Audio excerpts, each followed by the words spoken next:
আসসালামু আলাইকুম রহমতুল্লাহি বারাকাতু।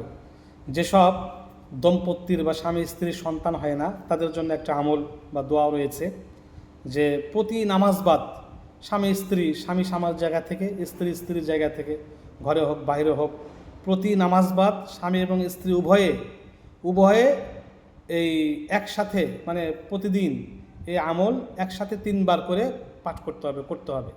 মানে প্রতিদিন, মানে প্রতি নামাজ বাদ স্বামীও পড়বে 3 বার করে দোয়াটি, স্ত্রীও 3 বার করে দোয়াটি পাঠ করতে হবে।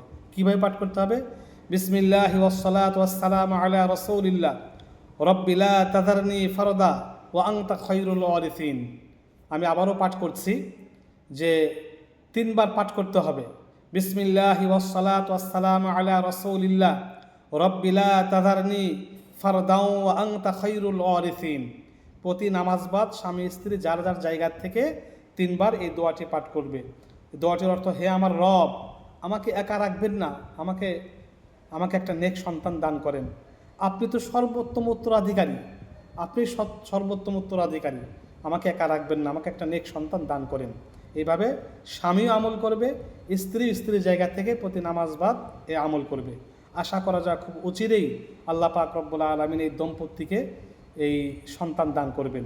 বিসমিল্লাহি ওয়াসসালাতু ওয়াসসালামু আলা রাসূলিল্লাহ রব্বি লা তাযারনি ফারদাও ওয়া আনতা খায়রুল ওয়ারিসিন। এই দোয়াটি প্রত্যেক স্বামী স্ত্রী যাদের সন্তান হয় না, দুইজনই 3 বার করে প্রতি নামাজ বাদ আমল করতে হবে।